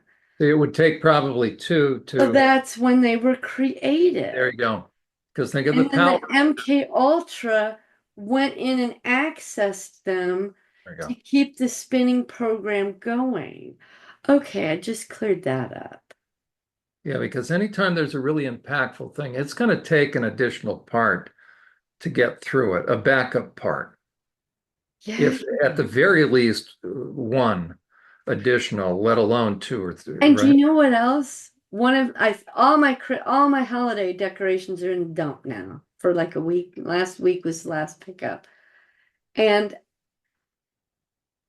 one of my Christmas decorations was, you know how you put holly above a door, a sprig of, and you're supposed to kiss under it or whatever. I forget what that A is little now. mistletoe kind of A thing. mistletoe, yeah. Well, under my mistletoe was a cut glass ball about the size of a tennis ball. And I just thought it was pretty. So there I am every Thanksgiving to New Year's with Ah, this thing hanging over me. mhm. And it's in the dumpster now. In the dump, I should say. Oh my goodness. And I wonder if that's my fascination with crystals, because of the way the light plays off of them. Oh my goodness. I don't want to get rid of my crystals. They're beautiful and God made them. Yeah, I mean, I'm on the idea of crystals. I'm neutral either way. It just depends upon what somebody's What going to you're using them for. do, Yeah. right? And And the so ones that God had me smash were because like a little malachite carving of a dog or a cat, because I thought, well, when I lose my dogs or cats, I can look at that and remember them. Well, I don't need that carving to remember. So it had a little bit of magic in it for me. there you And go, and that's when you want to those get rid of. That's those were right. the ones that God had me smash. There you And he go. had me smash the obelisks, There you go.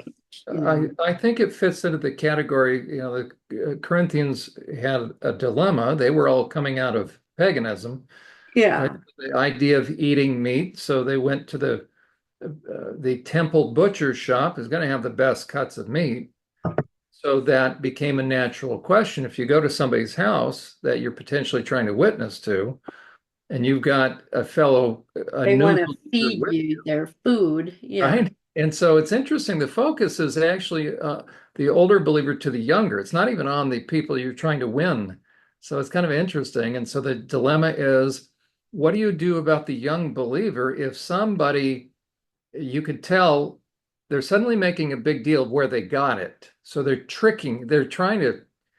throwing something in your way. So if they invite you over for a barbecue, don't even ask where they got the meat. Just enjoy the steak. But if it's like they're testing, Yeah. and now if the new believer is freaked out, what Paul was saying is don't worry about the Well, you say a host. prayer over your food and you're good. That's right. But the focus of that is there's going to be some people that went through things that for them it's wrong. And so, Right. Yeah. err on the side of caution, whatever you feel is wrong about what potentially could be a neutral object. So since I don't have that same background, to me, a crystal is just going to be a rock. Yeah. Yeah. And I don't connote it. Or like Halloween, it was a transition for me. I just as a kid growing up, but the more I learned, it's like it's changed everything for me. So now, Me too. right? Um, Yeah, that's like a high satanic yeah. holiday. But Big. I was raised in a home where, it just didn't hold a lot other than candy, you pass out. Right. And the ex-Satanist I watch, was his name John Ramirez? No. Yeah. He talked about that. He said, if your kid is knocking on the door to someone's house and that person is a witch or a Satanist, he said they're putting spells over that candy for that kid to take in and embody that spell. He said, but now there's a whole nother thing. He said one time he had a witch was trying to entice him after he had been saved and gave him $100 bill. He said, I took the $100 bill. He said, and I knew the minute I put it in my pocket that I owned it and the spell would affect me because he did witchcraft. He said, so what I did was I took the $100 and thanked them and handed it to a homeless man. He said, now the curse doesn't transfer to the homeless man. The curse was for me, and the minute I would take possession and own it, the curse would work. He said, but passing it on, that guy just got $100 and the witch was thwarted. So There you it go. made me start thinking about that ownership and bringing it into your house and Mhm. having these things in your home. And I'm glad I threw away so many things. And like on my desk here, Chris had a sticker from his union when he was union, and it's a skull and crossbones. And I was watching one of my videos, and I noticed it on the desk over there, and I went, "Oh my God!" And so I peeled it off, and that was during the same time I was getting rid of all the holiday stuff. So I was like, I'm looking around my house Oh, now. that's funny. I just thought that had to do with military stuff. but No, and also there was this other thing I remember. I have this little jar full of just tiny little crystals, things that have broken over the years, and I've thrown them in there, and now I got like a full jar, and it's real pretty. But I remembered in there was one stone that I always kept. It was smallish, maybe the size of a dime, that Star had given me. And she said, "Well, this is X, Y, and Z." I can't even remember the name of it. It was like a mineral. And she said, "This is really expensive and you should keep this for the rest of your life. It has lots of value." And so I did for those reasons. When as I was going through the house, I remembered that stone's in there and that was given to me by a witch.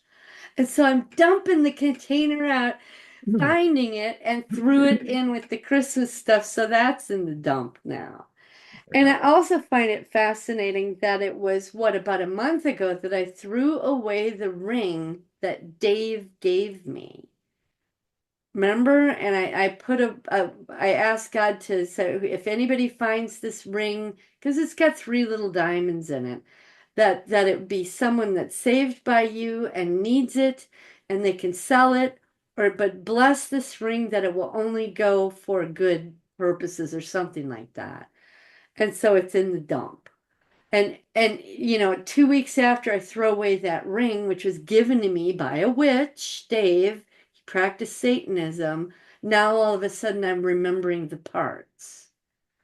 So I need to stress because I was talking to Melissa about that, about the holiday stuff. I thought about how she's always getting sick and she's always got these people coming in, Satanists and all kinds of shit with her. And I thought, you've got to remove that stuff from your house because you're allowing it to come in. You have taken ownership of it and it's in your space. And that gives Satan permission to come in your space. But she was like, I didn't really communicate it very well because it's like, no, Alan and I talked about it and he understood that, yeah, it's pagan religions. He said, but Alan always rested on the fact that there are traditions and that the tradition is what's more important. And, I think he removed the supernatural aspect of it. And so for him, maybe it wasn't a big deal, but I'm thinking for her, I think it's a big deal because I guess she's sick again. And I'm like, okay, okay. anyway, but yeah, I don't know. So I think I'll bring it up again or no, I think I'll just put it in one because she's watching my journals now. And I think her eyes are starting to open like, wow. Wow. You know, because they do start off kind of tame, well, not tame, but you know, just the progression. Anyway, that's pretty much all I got, I think. Unless you want to talk about something. I know if you got a person coming up. Yeah, I better. But you're doing an excellent job, and I'm looking forward to, and hopefully it'll be a time of reflection once Melissa does see this. I was delayed a little bit more because I have a couple of new chunks that I want to add. Gold mine. One Well, is it's ready when it's ready, I no, that's right. So it'll be very, very Are you powerful. getting more new attacks or more No, new I think people think that I've just tucked tail and left, hidden in the corner because you're not right? on my I think, show, you're not here, you're yeah, not kind of there. like what Melissa has concluded. He hasn't responded, so it must be true. So Exactly. Yeah. Let me I'm see. trying to keep the focus narrow enough, but I just, there's one part in there, and I'll just share briefly, um, that I reference. There's a real key um, perpetrator, but probably behind the scenes participated with this group, but I don't know it for sure, but I have no doubt. He's Yeah. he, he's a cross-dressing AGP. He's a deviant guy who is pushing, he's one of the key people pushing that men should be able to breastfeed. How is that even possible? It's not. Okay, and it's deviant and it's cruel for the infant. These are just the ultimate. Well, this guy has been featured at GenSpec. So this guy's a really, really dangerous individual, and I highlight him for a moment. But I know behind the scenes, because it was referenced that there's a primary group in Philadelphia. Okay, so of these perps that joined in, because Matt Osborne thanks the group in Philadelphia. Let me interrupt you real quick before I lose this thought. Do you know that that was in a movie with Robert De Niro and Ben Stiller? I forget what it's called, but in the movie, Robert De Niro is a CIA guy. Well, And that's he Meet the. put Meet the Parents, I think, but the second one, he put on a fake bra and I think nursed his cat. Or no, it was his grandchild. And De Niro's really warped. Well, yeah, but that's in a movie from what, 10, 15 Okay, years there ago. we go. So they put it out in the public Yeah, they did. because that's what I was thinking. That's how they would do it. Put on a fake bra with some sort of formula or another woman's milk and do it No, that. they actually, talking chemically, there's a chemical that'll supposedly uh, do one or two drops, but it's a it's sick. So what's Yeah. interesting, I had somebody reach out, a woman reach out to me that developed a relationship with this guy that she knows behind the scenes stuff, and I had the audio recordings left, or I retained them. So I recently reached out to her saying, "Hey, could I use those?" And she said, "Let me pray about it." And because she had reached out to me offering to do a podcast Oh, about these guys, so she just got back to me saying, "You know what? Go ahead and use them." So awesome. so Okay. that's going to be a big part of it. Plus, I have another guy that connected the dots that all these different fake accounts lead back to Matt Osborne. Because one of the fake accounts, that's one of the accounts that threatened to firebomb my house, swap me, sent the glitter. So I connect all that. So behind the scenes, it keeps expanding, but those are going to be really key points or key Okay. parts to add. And so then it's just that post-production part. I've got to get the segments right. And then I've got to find the people, the little talking people, and Yeah, I so think I think like the end of October, probably 3 weeks from now, is when I say that you're my counselor and I'm going to air my that's what I'm sessions. And hoping it's a within that. couple weeks after that that I actually air our sessions. Okay, So I think the timing will be perfect. there we go. There we go. And hopefully So Emma will be fine and back on her show I'll or send her a little email just to make sure that something, because I haven't heard back. I thought, I'm not close to her, so I'm probably the last person she'll respond to. But if she's in trouble, I'm worried about her. yeah. So anyway, I could go. Well, Dixie is losing her let's pray mind. and I'll pray for her as Okay. well. So Lord, thank you that Diana and I can continue to work together. Lord, first of all, I would pray that you continue to protect Diana and Chris. Lord, thank you for preserving his job. Continue to work on his heart, Lord, both in terms of helping him get in touch with the trauma to be able to receive that healing, but also so that he has a sense of your calling on his life. Thank you for Diana's fortitude. Lord, this stuff is so horrific that she is having to remember. So continue to be with her as she's processing all this. And thank you that she is a light that's going to shine in the darkness to really expose the works of the devil. Continue to give her wisdom and give her insight and wisdom into the different facets of all this, as far as the charts, as far as really organizing this. And we'll trust that you're going to use this in a very strategic way, her series, her willingness to step out and shine the light, not only on Emma's program, but also what you're going to be doing through in that property. And we just pray that you give a sense of purpose, that when it gets difficult, give her a sense that she's doing this for a reason. And we do pray for Emma and for Gray. Lord, protect them and continue to draw them to yourself so they can really have a complete understanding of the true answers, and that they can use discernment as they have different, as she has different guests on. Lord, thank you just for your grace and your commitment to us. And thank you for the imprecatory prayers. Thank you for the knowledge that you are enraged at perpetrators. So thank you for that. In Jesus' name. Amen. Ay, ay, ay. Thank you, Jesus, for John's insight and discernment and wisdom. I appreciate it. It's so helpful. So, Amen. thank you. Okay. Okay. Well, All we right. Well, will. have a great week. I'll talk to you Friday. There we go. Okay. Okay. We'll talk Bye. then. Okay, Okay. bye.